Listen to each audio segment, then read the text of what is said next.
Hi viewers, welcome to our channel. Sharmila గారు and Jagan గారిని మొన్నటి వరకు కూడా టార్గెట్ చేస్తూ ఎన్నో ట్వీట్లు చేయడం, విమర్శలు చేయడం ఇవన్నీ కూడా చూసాం. వాళ్ళిద్దరికీ కూడా మధ్య వివాదాలు నడుస్తున్న విషయం అందరికీ కూడా తెలిసిందే. అయితే రీసెంట్గా జగన్ గారికి మద్దతు తెలుపుతూ షర్మిల గారు ఒక ట్వీట్ చేశారని చెప్పేసి ఒక వార్త సోషల్ మీడియాలో వైరల్ అవడం చూస్తున్నాం. మరి నిజంగా షర్మిల గారు జగన్మోహన్ రెడ్డి గారికి సపోర్ట్ చేస్తున్నారా, మద్దతు తెలుపుతున్నారా, అసలు ఏ సందర్భంలో ఆ ట్వీట్ చేశారు, ఏం చేశారు? సో ఇప్పుడు ఇదే అంశం మీద డిస్కస్ చేయడానికి ప్రజెంట్ మనతో పాటు జగదేవ్ గారు సీనియర్ జర్నలిస్ట్ ఉన్నారు. వారితో ఒకసారి మాట్లాడదాం. సార్ నమస్కారం. సార్ నమస్తే. సార్, షర్మిల గారు అంటే చాలు జగన్ గారి పైన రెచ్చిపోతూ విమర్శలు చేస్తూ ఆయనకు అగనిస్ట్గా ఎన్నో ట్వీట్లు చేయడం మనం చూసాం. అయితే ఇప్పుడు తను యూటర్న్ తీసుకొని జగన్ గారికి మద్దతు తెలుపుతుందని చెప్పేసి వార్తలు రావడం చూస్తున్నాం. సార్ అంటే ఏ సందర్భంలో షర్మిల గారు జగన్ గారికి మద్దతు తెలిపారు, ఏం జరిగింది సార్? అసలు అక్కడ జరిగింది ఏంటంటే, షర్మిల గారు పీసీసీ చీఫ్ ఏపీకి. నేను చాలా సందర్భాల్లో చెప్పాను, జగన్మోహన్ రెడ్డి గారి మీద దియ్యబట్టడం, జగన్మోహన్ రెడ్డి గారిని సంబోధించినప్పుడు వాళ్ళు ఫీల్ అయిపోయి మాట్లాడితే సరే జగనన్న గారు అని కూడా సంబోధించారు. వీళ్ళు వెంటనే వైసీపీ వర్గీయులందరూ బసపునూరి షర్మిల శాస్త్రి, షర్మిల రెడ్డి కాదు, రాజశేఖర రెడ్డి బిడ్డ కాదు, ఏవో రకరకాలు చేశారు. నేను అప్పుడు ఇప్పుడు చెప్పేది ఒకటే మాట, షర్మిల గారు ఫోకస్ జగన్ మీద కాదు, టీడీపీ మీద కాదు, ప్రభుత్వం ఎవరు నడిపిస్తున్నారో వాళ్ళ మీద. ఒక ప్రతిపక్ష స్థాయిలో లేదంటే ప్రత్యర్థుల స్థాయిలో ఉన్న వ్యక్తులు ఎవరైనా సరే ఫస్ట్ దియ్యబట్టేది ప్రభుత్వం మీద కదా. ఇప్పుడు ఫర్ ఎగ్జాంపుల్ గ్రూప్ 2 లీకేజ్ అయింది, ఫస్ట్ ఎవరిని అంటారు? ప్రభుత్వం మీద పడతారు. బీఆర్ఎస్ హయాంలో జరిగింది కాబట్టి ఇటు బీజేపీ అటాక్ చేసింది, కాంగ్రెస్ అటాక్ చేసింది, ఆ వైఎస్ఆర్ తెలంగాణ పార్టీ నుండి అప్పుడు అది కూడా అటాక్ చేసింది. ఎవరుంటే వాళ్ళ మీద కదా. లేదంటే ఒక దగ్గర దొమ్మి జరిగింది, కొట్లాడు జరిగింది, 10 మంది తొక్కిసలాడు చనిపోయారు, ప్రభుత్వ వైఫల్యం రా, పోలీసులు నిర్లక్ష్యం రా అనేస్తారు. ప్రభుత్వం ఏం చేస్తుంది దానికి? ఒకేసారి మీరు పొండ్రా అక్కడికి ఎంతమంది గుంపులుగా పొండని ప్రభుత్వం ఏమైనా చెప్పిందా? లేదు. సరే వెళ్తారని తెలిసి కూడా ఇంటెలిజెన్స్ రిపోర్ట్ ప్రకారం ప్రభుత్వం మర్యాదలు, సౌకర్యాలు, సదుపాయాలు కల్పించాలి కదా, విఫలమైంది కదా. సో ఆ వెర్షన్లో ప్రభుత్వం మీదే బాధ్యత. అలాగా ప్రభుత్వం మీద విమర్శిస్తారు కాబట్టి ఈవిడ ఇప్పుడు ఏం చేస్తుంది? ఇప్పుడు ప్రభుత్వం ఎవరిది ఉంది? కూటమిది ఉంది. కూటమిది ఎవరిది? టీడీపీ జరిగినప్పుడు విశాఖ స్టీల్ ప్లాంట్కి సంబంధించి ప్రైవేటు పరం అవుతుంది అనేది డెక్కన్ క్రానికల్లో వచ్చిన ఇష్యూ ప్రకారం టీడీపీ కార్యకర్తలు చేశారు, అటాక్ చేశారు, బోర్డు తగలబెట్టారు. సరే ఎందుకు తగలబెట్టారు? ఒక వెర్షన్లో ఆలోచిస్తే అరే వీళ్ళు ప్రభుత్వానికి మచ్చ తెచ్చేలా కథనాలు రచించింది కాబట్టి తగలబెట్టారు అనుకుందాం. మరి ఇదే డెక్కన్ క్రానికల్ గడిచిన 5 ఏళ్ళు ఏం చేసింది? మరి అప్పుడెందుకు మరి జగన్మోహన్ రెడ్డి గారు పట్టించుకోవట్లేదని రాయొచ్చుగా. ఇదే జగన్మోహన్ రెడ్డి గారు క్యాన్వాసింగ్కి వైజాగ్ వెళ్ళినప్పుడు అక్కడ విశాఖ స్టీల్ ప్లాంట్ యూనియన్ ఎంప్లాయీస్తో మాట్లాడుతున్నప్పుడు అవునా విశాఖ యూనియన్ ప్రైవేటు పరం అవ్వబోతుందా అని ప్రశ్నించారంటే ఈయన అమాయకంగా. ఈయన తెలియదా? దాన్ని కూడా అప్పుడు కథనాలు వచ్చాయి. వస్తూ అప్పుడేమన్నారు? లేదు మీరందరూ కలిసి ప్రార్థన చేయండి, సెంట్రల్లో బీజేపీ కూడా తక్కువ సీట్లతో గెలవాలి, మనం ఇక్కడ ఎక్కువ సీట్లతో గెలవాలని ప్రార్థన చేయండి, అప్పుడు బీజేపీ మనం చెప్పినట్టుగా వింటుంది, అలా కావాలని దేవుడిని నేను కూడా ప్రార్థిస్తున్నాను అని చెప్పి జగన్మోహన్ రెడ్డి గారు అక్కడ యూనియన్ ఎంప్లాయీస్తో మాట్లాడారన్నట్టుగా సోషల్ మీడియాలో నేను చూశాను, కథనాల్లో చూశాను నేను. సో దీని ప్రకారం చూస్తే మరి అప్పుడు డెక్కన్ క్రానికల్ ఇవన్నీ కథనాలు ప్రచురించవచ్చు కదా.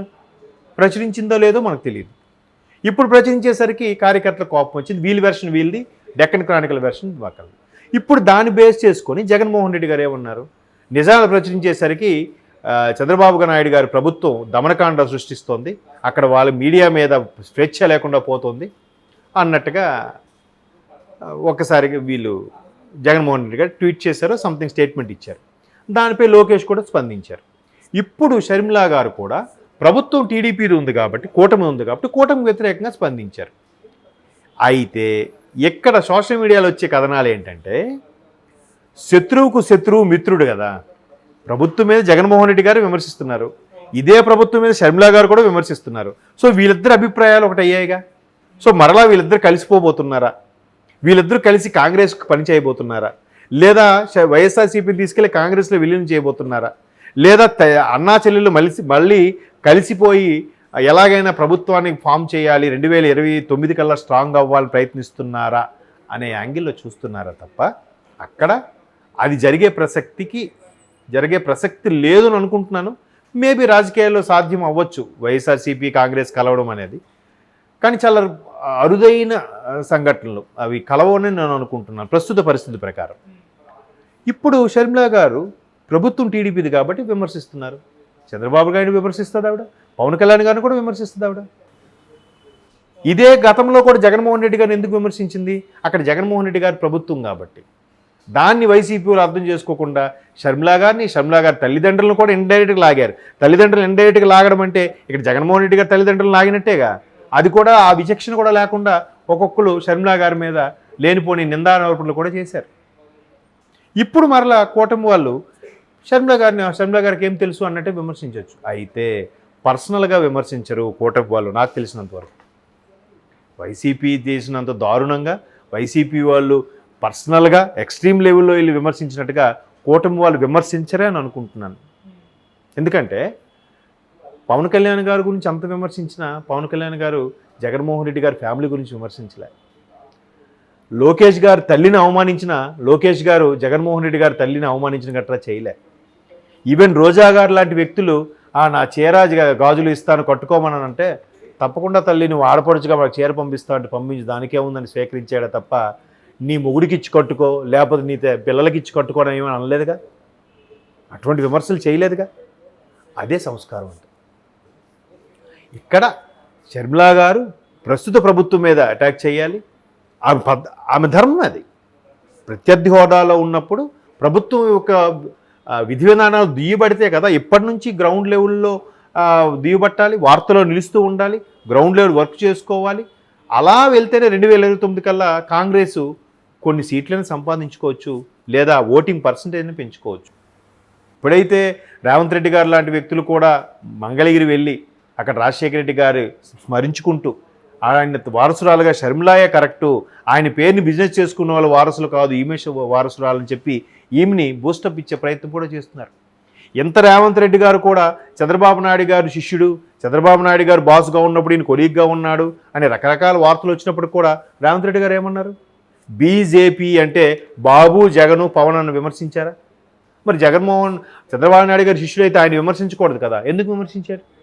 ఎక్కడ ఆయన విమర్శిస్తూ రాజకీయాలు వేరు, సొంత వ్యక్తిగతంగా ఉండే అభిమానాలు వేరు. విమర్శిస్తూ వాళ్ళ కాంగ్రెస్ పార్టీని పుంజుకునే దిశగా ఆయన పావులు కదుపుతున్నారు కాబట్టి అక్కడ ఆయన విమర్శ కూడా నేను తప్పనుకోలే. రాజకీయంగా తప్పులేదు. బాబు గారు గవర్నమెంట్ ఉంది కాబట్టి బాబు గారిని విమర్శిస్తాడు రేవంత్ రెడ్డి కూడా. తమ్ముడు పేకాటే. సో అట్లాగా షర్మిలా గారు కూడా బాబు గారిని విమర్శిస్తున్నారు కాబట్టి గతంలో జగన్మోహన్ రెడ్డి గారు విమర్శించారు. అది ఆలోచించకుండా బాబు గారు విమర్శిస్తున్నారు కాబట్టి జగన్కు సపోర్ట్గా మాట్లాడుతుంది. సో వీళ్ళిద్దరూ ఒకటి. ఎక్కడో చిన్న ఆశ ఏంటంటే రాజకీయాల్లో ఏదైనా సాధ్యమే కాబట్టి ఏదైనా జరగచ్చు. అది. Thank you so much sir.